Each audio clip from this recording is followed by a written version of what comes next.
how we doing? We got Coach Jay Johnson of the LSU Tigers here with us today. Coach, I appreciate you taking the time to speak with us. Yeah, thanks for having me on. Not a problem. So we'll go ahead and jump right into it.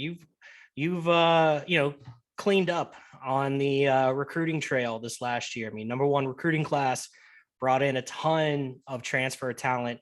I mean, LSU players are littered the top 100 for the MLB prospects for this year's draft. How do you go about taking this collection of talent and making it a team? It's really good how you just said that. I mean, that's one of our charges this year. Just because we have talent doesn't make us a team. I think you have to be really intentional about how you do that. We have a lot of guys that we feel like can make a positive contribution, and kind of fitting them into roles with this group, and then understanding, not necessarily accepting roles, but being excited about whatever that role is. And I think what's good is you have some old players that have done some good things here at LSU, but they haven't been to Omaha yet. And so they want that experience. You have some young players that maybe it's not their time just yet, but they know we have a player development plan for them and that their time is coming. And I think they all know what we're trying to do is develop each of them to their fullest. And our coaching staff does a great job of working with every player in the program, and that everybody here is here for a reason and can positively impact our program, and we can positively impact their development. So I think I feel good about where we're at, but it's something we have to be intentional about, is building team, and we work on that on a daily basis. And the players know, like, what are the things that are going to be important for our success this year, and is ensuring that we are a team is super important. Yeah, you mentioned some of the veteran leadership that you have on this team, and I think the one that jumps out to everybody right off the page, right, it's Dylan Cruz. How have you seen him develop as a leader through his time on campus? Yeah, a lot. I mean, from a personal baseball side of things, he does everything right. I mean, it's tremendous talent, but it's tremendous work ethic. I mean, we're a week out of school here, and he's down there in a weight room every day. I just see him walking through on his own, and highly committed. His mental game is elite. He won't go off track with failure. He doesn't get complacent with success. He does a great job of staying in the moment. A lot of self-awareness. And so he has all those pieces and works in a way that he immediately commands respect because of his talent and then how he works. And so to this point, or through last year, I would say his quality leadership has been done by example, because he does everything right. But what he has grown in is he will use his voice, because he has seen, and he did it a few times with last year's team, done it more frequently this fall, because of the respect level he has with his teammates, because he does everything right. It's really powerful. And I'm proud of him for stepping into that role, being a little bit more of a vocal leader. And he's seen the impact that it has on his teammates, and it's been really positive. Yeah, I mean, that's great to hear. It's always best when your best players are your best leaders. There's no question. I mean, you hear a lot of legendary coaches in whatever sport talk about that. I mean, I've heard Mike Krzyzewski talk about that. I've heard Nick Saban talk about that. And, Pat Riley, NBA coach for a long time, about Michael Jordan, stories of Michael Jordan just in practice and setting the tempo in practice. And when your best guys are your best guys, that really positively impacts everybody. Yeah, absolutely. So one of the new faces that's come in this year is Paul Skeens. So he's a two-way player. How do you manage that between pitching and hitting? How do you manage a guy like that over a weekend? Yeah, really, really good question. And I think one thing that I always try to do, obviously, every decision we make is to move us towards winning, but we're at a place where we're attracting some of the best talent in the country. And it's also my responsibility and our responsibility to protect that talent. And Paul, I think, will be a first-round pick this year as a pitcher. And so doing everything we can to ensure his health, his strength, his development, so that he can capitalize on that and have a good pro future. We have to be very smart about what we're doing. The first thing we did, he definitely could catch here, but we said your days as a catcher are over. Like, that just the risk reward for him and our our team wasn't great enough. Then you have to look at the hitting piece and go like, okay, we need to utilize him in a way that it's not going to compromise how he prepares to pitch on the day that he pitches, and then the rest of the week leading to the next outing. So we were very cautious, I would say, very deliberate in what we're doing. I mean, even in December, the days he's going to pick up a bat and swing, he has tremendous power, and he's made some adjustments since being here that I think will help him against elite pitching that we see in the SEC. And so he can provide value on offense. But you're looking at a guy that, is one of the best pitchers in college baseball and going to be a high pick. So we're still kind of working through that, and kind of how he feels will kind of dictate how we do both of those things. And we won't put him in a position where it's not best for him, but I do believe we'll utilize both skills, obviously the pitching talent and the hitting and the power. Awesome. Yeah, thanks. So you guys have wrapped up fall ball last month. Who are some of the guys that really stood out to you during fall?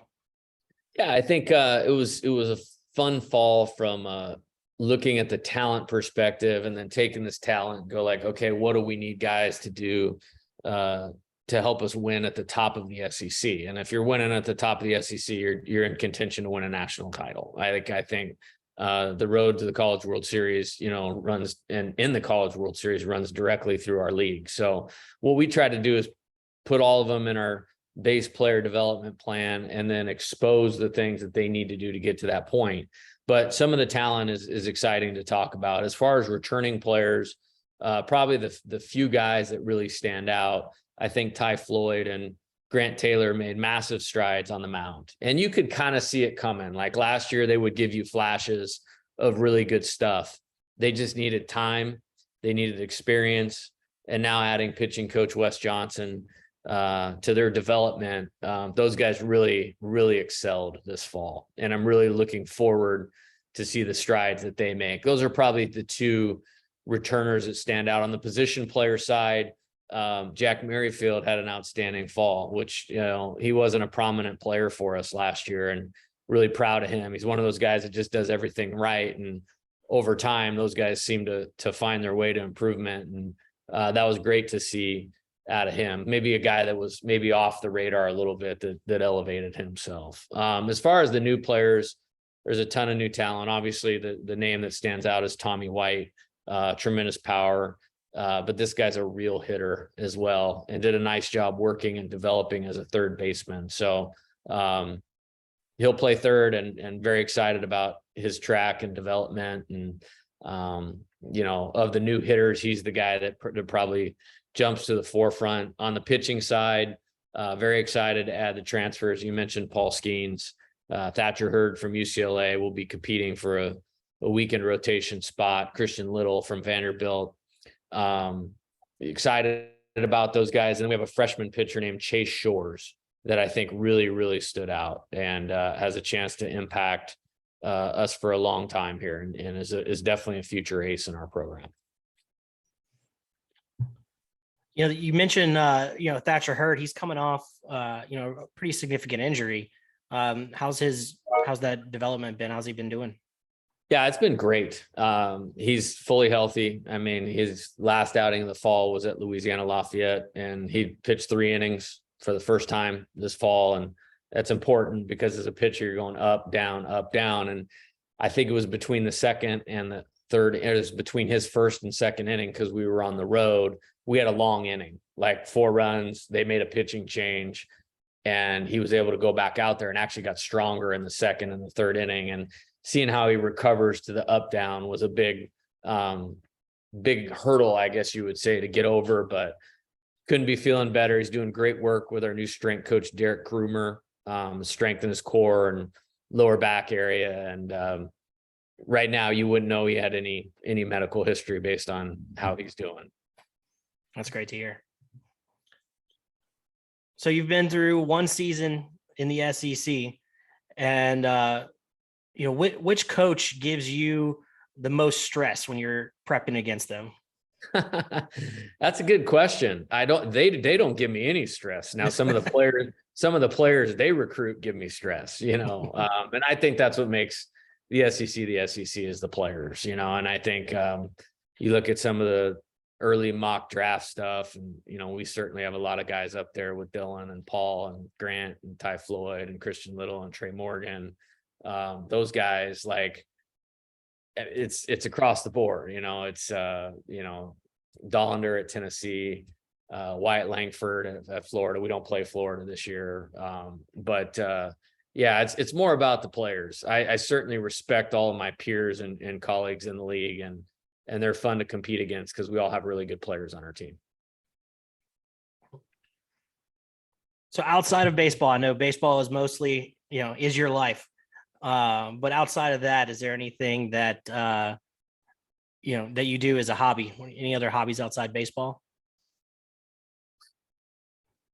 Yeah, probably boring for the interview purposes, but not really. It's a all-consuming thing. I do love football. So I love college football. I love following football and programs and coaches and see if we could do things to improve us. Yeah, but I'm not a golfer. I was a hunter and a fisher as a little kid, but haven't done a whole lot of that. Certainly respect that culture here in Louisiana. But yeah, it's just came here to try to help us get back to the top, win a national championship, and see how many times we can make a run at that. So my hobby is coming to Alex Box Stadium every day and trying to put that together. Yeah, I know there's lots of excitement for y'all going back to Omaha this year. I know I'm looking forward to seeing it this season. So with the new with NIL, how does that affect your recruiting? Do you have a particular strategy you go about it, or how does that work with recruiting? Yeah, I think the first part is educating families on what is and what isn't. I mean, there's a lot of stuff that will just get said out there and people take it as fact that I don't think is necessarily always accurate and true. Like, you may have a guy, will say, hey, this school's promising me this or promising me that. And a lot of times the player will just be trying to make themselves sound good, and frankly, you can't use it in recruiting as a recruiting inducement, at least in terms of an exact number or those types of things. I think what we try to do is just educate them on, here, this is a place that's passionate about college baseball. I mean, we have the same background, which is a full Alex Box Stadium with 14,000 people in it, 35 or 36 times, with home games. That's a big amount. It's a great platform, for a local business to want to engage with one of our players and maybe do a deal using their name, image, and likeness. And it's great for the company because it's a legitimate thing for them here in Baton Rouge. It's great for the player, to get them out and publicize them. So I think we have as good a platform as anybody in college baseball. But the guys we get come for the reason they feel like this is the place they can get developed the best. And then there's so many great things about LSU. I mean, you got a chance to win, you get a chance to play in front of these great crowds, you get a community that really gets behind the team. College baseball is a thing here, and that's not the case everywhere. You mentioned, the box. There's been some grumblings among the fans, about maybe some improvements, to the stadium. And, as when you look at what Arkansas's got, what Mississippi State's got, what Ole Miss is getting, all of that. Have there been any talks about improvements to the box? Yeah, for sure. I actually got a nice little blueprint thing sitting right over here on my table that we have some really good things in the hopper.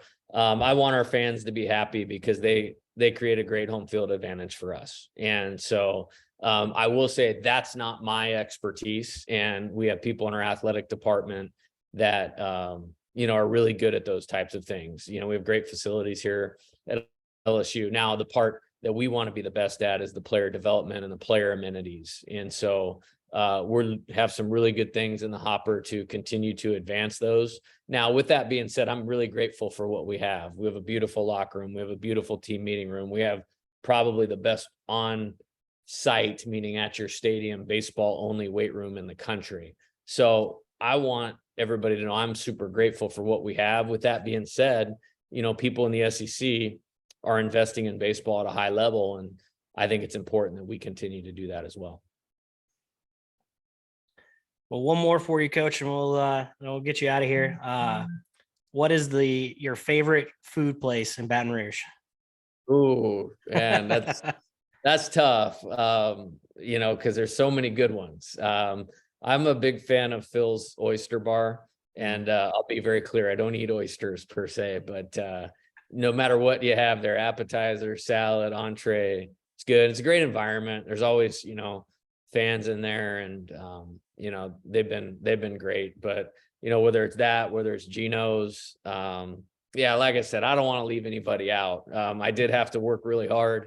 Once I got here, I put on the good, we'll just call it the Louisiana 15 to 20 pounds, and had to work hard to get back in shape a little bit. And the food, the people, everything about this town, the state's great. Well, Coach, I appreciate you taking the time to speak with us, and look forward to maybe doing this again. Yeah, I look forward to it. Thanks, Alex. Thank you.